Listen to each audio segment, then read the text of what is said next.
One of the more frustrating throwaway comments, both as a negative or even a positive aside, is that a video game world lacks or has quote-unquote immersion, or highly immersive qualities. It's frustrating primarily because of how commonly overstated or misunderstood the term itself can be. It's developed into a bit of a catch-all way to critique a giant swath of failures, sometimes specific to some narrative elements, or more broadly to graphical glitches or strange interactions that purportedly rip a person out of the game's world or betray the experience. To clarify, I'm clearly not talking about the newer trend of immersive virtual reality storytelling. I'm talking about narrative immersion, allowing the audience to truly envision the place, the world, its history, the characters, and the situation and the techniques involved that might best accomplish this. While JRPGs have certainly utilized a lion's share of the common narrative techniques in literature, it's interesting that many players have bemoaned some of the more common tropes and world-building approaches as distancing rather than immersive, specifically when we consider the genre in its infancy and extreme limitations on text. Look at an NES title like Final Fantasy III released in 1990.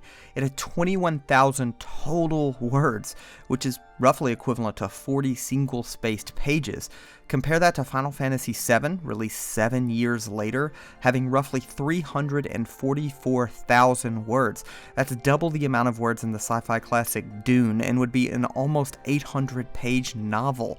It's kind of mind-boggling to think how far the industry jumped in 7 years, not only from a technical capabilities perspective, but also a quality of writing, quite obviously because of the increase in space permitted and the talent a growing medium attracted. That's kind of why some more modern hand-waving of early JRPG storytelling and narrative limitations feels like lowbrow criticisms to me.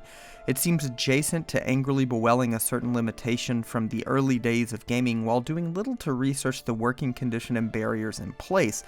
That doesn't necessarily mean that 90s games are exempt from critique or that we, as an audience, shouldn't detail shortcomings. It's just that without the background understanding, it's a very unfair way of handling a piece of media, especially in a critical culture that has no problem canceling older, aged, and artifact-heavy pieces of media. Admittedly, this video could have branched off into many different directions, from dissecting tropes as quote-unquote bad in common gaming conversations to the evolution and stagnation of certain elements of the genre, to fair criticisms, to video games as art, but I'd kind of like to focus on just 3 storytelling techniques that I think are genuinely immersive and compelling, and some examples in the genre. One of the more immediately effective ways to immerse someone in a story being told is to establish the rich and deep history of the universe the player is dropped into. Most fantasy novels take this task as the very first obstacle, and some of the best RPGs have demonstrated worlds that are fully realized and have complicated moral happenings and major struggles prior to the player's involvement. Mass Effect, while not being a JRPG, I understand, still has a backdrop that is ridiculously dense with massive political and interplanetary implications. It's rife with brilliantly thought out conflicts and racial tensions and classic struggles. Again, I realize that Mass Effect is a Western RPG, but it's just a great immediate example.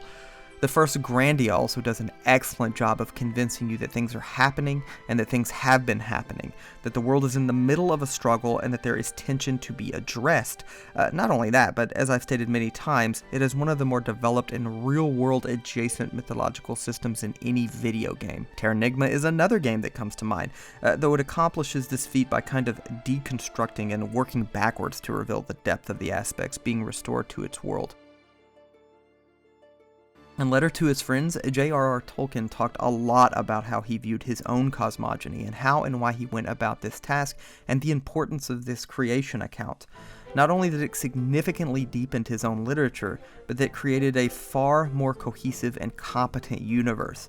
Even as his creation myth went through major and fundamental alterations, it would still inform and underpin his work.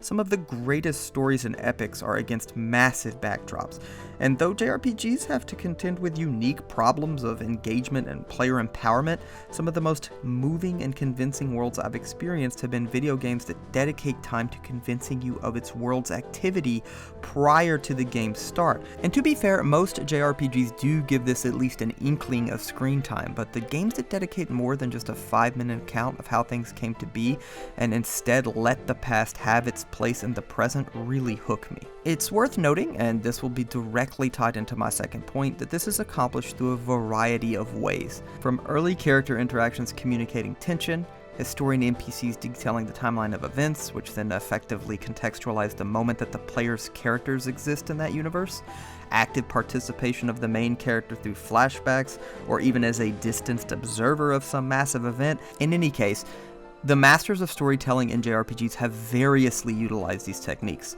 all in the service of suggesting a much larger history and chain of events. Now, I'm not claiming that this is the best way to tell a story. I'm saying that it's a surefire way to communicate scale, time, and place. These techniques layer the game's backdrop and enhance the player's experience of the terrain he or she will navigate. It more intimately draws them in. Of course, video games also have a tendency of adding journal-style entries, kind of like Mass Effect does with its codex, to further elaborate on a species, technology, event, etc. I think Xenosaga also does this. I've seen some frequent criticisms that this is a weaker way of building up a story, and to be honest, I kind of agree, but it is a quick and consistent way of delivering chunks of exposition and fundamental info in a less clumsy way than a poorly written historian character, which again, JRPGs love to do. Another effective method of quickly immersing a player is to drop them into a high-pressure, tense situation to start the game. Now, quickly, I don't want my message to be confused here.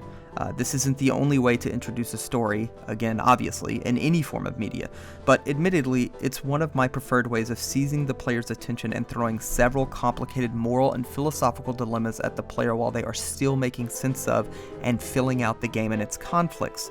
Final Fantasy VII did a wonderful job of this, tossing the player directly into an eco-terroristic mission against an abusive megacorporation in a city that just begs to be explored and convincingly hints at the complicated history of the characters in the first few hours of the story. Xenogears is also a great example of early tension and world building, though a little slower still than Final Fantasy VII, still a great way to establish early weight, tone, and intrigue. Legends of Legaia also quickly places a foundation for the major threat in the game in a truly hectic and violent early attack. This method of introduction is often in service to my first point. It can be overwhelming and give the players whiplash, as JRPG's tendency to toss out in-universe jargon tied to not only gameplay but also story can be a huge information overload. When I was younger, I was kind of always worried that this just immediately disconnected people. Those players that 10 minutes in are slamming the dialogue skip button to just play the game after a story beat introduces too much or just inelegantly hurls it at the player. It's tricky, but when done right, the effect will just pull you in. Well, it pulls me in at least. The last thing I want to discuss in terms of effective and immersive storytelling is participation. Now, this is trickier to discuss because the initial reaction seems logically to be, well, you're definitely going to participate in every JRPG world, it's just not avoidable, and this again will tie directly into my two previous points.